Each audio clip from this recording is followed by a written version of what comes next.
नमो तस्य भगवतो अरहतो सम्मा सम्बुद्धस्य। नमो तस्य भगवतो अरहतो सम्मा सम्बुद्धस्य।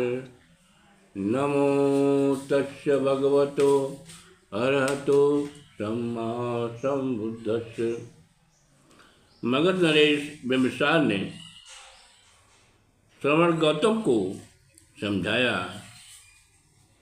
कि इस उम्र में अर्थात युवावस्था में संन्यास ग्रहण करने का कोई औचित्य नहीं है।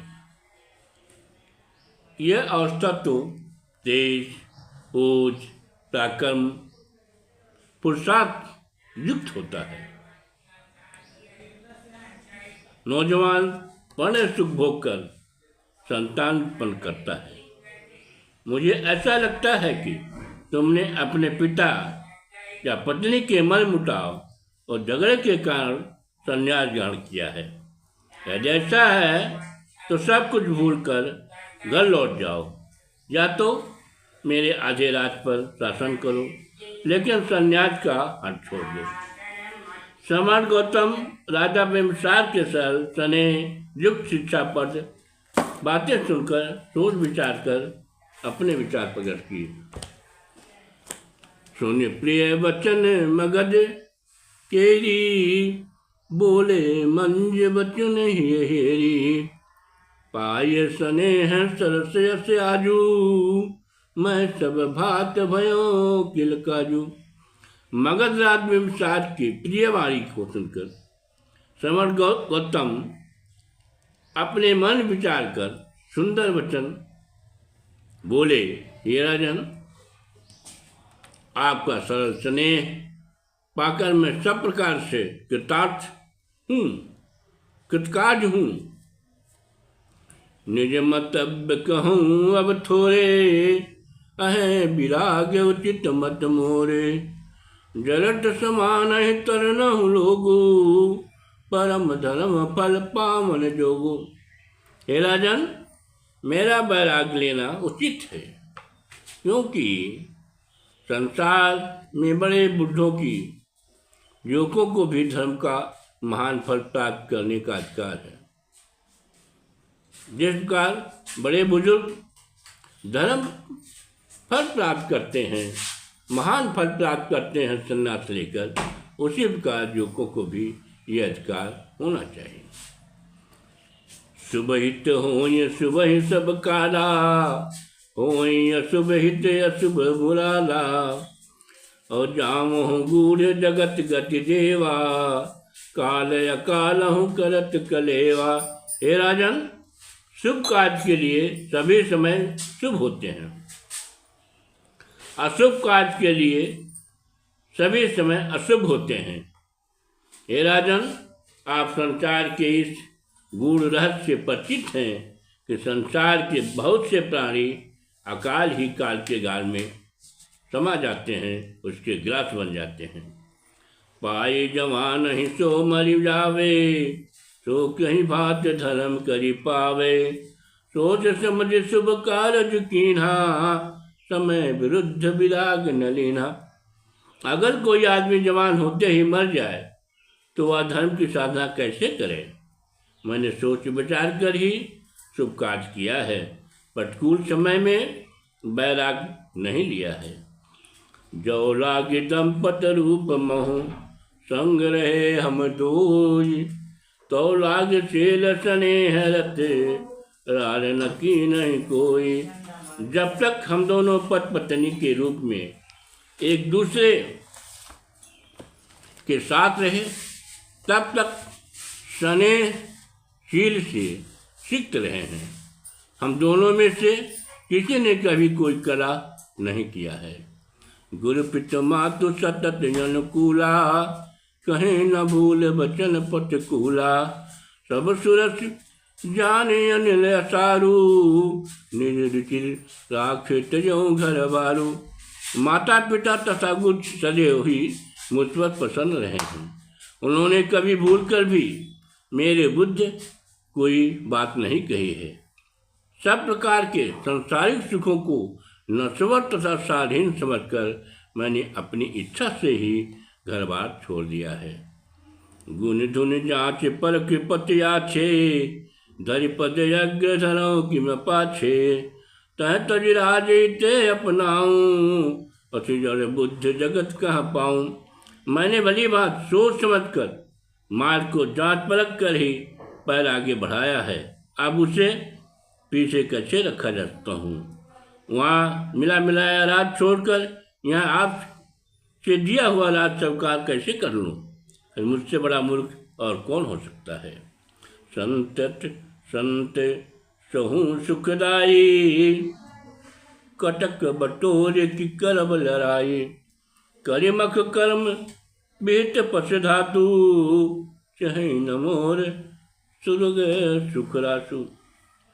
मैं तो सदा से ही सुखद शांति का अभिलाषी हूँ, तो क्या अब सेना सजाकर युद्ध करूँ। हे तात, पशुवध के विधान से युक्त कर्म कैसे मुझे स्वर्ग और सुख प्राप्त हो सकता है। थोरों पाय मनाहि मन, कराई बहुत संतोष, तिनका भिक्षाटन करते होय न कोई दोष। वे थोड़ा पाने पर भी अपने मन को मनाकर बहुत संतोष कर लेते हैं, उन्हें भिक्षाटन मांगने में कोई दोष नहीं है। सम्राट गौतम ने कहा कि हे राजन, मैंने आसक्ति से उत्पन्न कायम के फंदे को काट चुका हूँ, इसलिए मैं पूर्ण स्वतंत्र तथा निबंध हो गया हूँ। मेरे मन में संतोष रूपी महाधन परिपूर्ण है, मुझे भूल कर भी किसी वस्तु के होने या होने का बात नहीं खटकती है। हे राजन, संसारिक सुख भोग दुख की आग में जलते हुए घर के समान है। उस जलते हुए घर से भगाकर मैंने अपने आप को बचा लिया है। मैं नहीं सोचन जोगू, जग सोच करहीं सब कोई, जो पतली न बराई मैं मोत्तम हुत। इस संसार में मेरी स्थिति सोचनीय नहीं है, मेरे लिए सब लोग व्यर्थ ही सोच रहे हैं। मैंने अपने लिए जिस मार्ग का चुनाव किया है वह उत्तम है, वही श्रेष्ठतम है। जन्म जरा दुख दारुण रोगू, मर्दित मीच विकल सब सोगू, तापर भेद भाव के भूता, ऊंच नीच बहुत छूत अछूता। इस संसार में जन्म में भी दुख है, बुढ़ापा में भी दुख है, और भयंकर रोग भी दुखदायी है। मेरे द्वारा मर्दित किए गए जाकर भी लोग व्याकुल होते हैं। यही लोगों के सिर पर भेदभाव के अनेक भूत भी सवार होते हैं। वे ऊंच नीच छूत अछूत में भी बटे हुए हैं। बहुजन वर्ग निपट धनहीना, असन वसन बिन दुर्बल दीना, धन मद मत्त बनिक धनवत्तु, शोषण करें सचु सामंतु। समाज का बहुसंख्यक वर्ग बिल्कुल कंगाल है, वस्त्र और भोजन के बिना वह बहुत दीनहीन है, और धन के मद में उन्मत्त होकर बड़े बड़े सेठ साहूकार और सचिव सामंत उनका शोषण करते रहते हैं। कलह कलेश कसाओ कसाला, यह जाए न जगत जंजाला, धर्म बने वो मुखी सन करमू, तो सब देख द्रवित मन मरमू। इस प्रकार संसार में बड़ा कलह है, बड़ा कष्ट है, बड़ा तनाव है, बड़ा त्रास है। संसार के दुखों का जंजाल मुझसे देखा नहीं जाता। यज्ञ में हिंसक कर्म को धर्म माना जाता है। सब कुछ देखकर मेरा अंतःकरण दया से द्रवित हो जाता है। लहिवर बोध करब जगताना, करत प्रयास तजब न तुप्राना, करई न तात प्रगट पैरोधु, देह शीश मिले वर बोधु। मैं श्रेष्ठ ज्ञान प्राप्त करके संसार की रक्षा करूँगा, नहीं तो प्रयत्न करते हुए प्राण त्याग दूंगा। राजा बिम्बिसार जब यह जान गए कि सम्राट गौतम संकल्प से जरा भी विचलित नहीं होने वाले हैं, तो उन्होंने श्रवण गौतम को आशीर्वाद दिया कि अपने लक्ष्य को सफलतापूर्वक प्राप्त करो।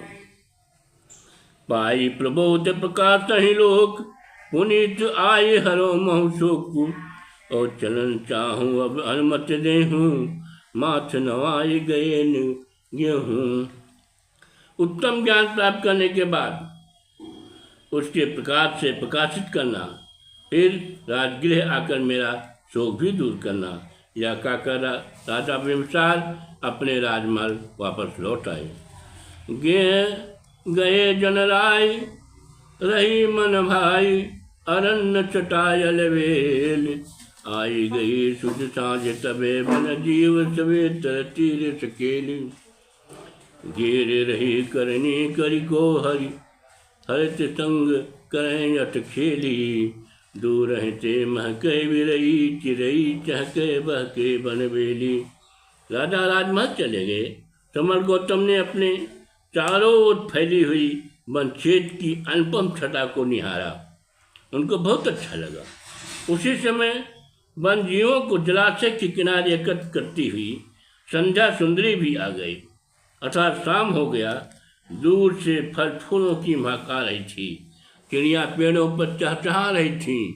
लताएं हवा में लहर कर इधर उधर झूम रही थीं। नमो बुद्धाय।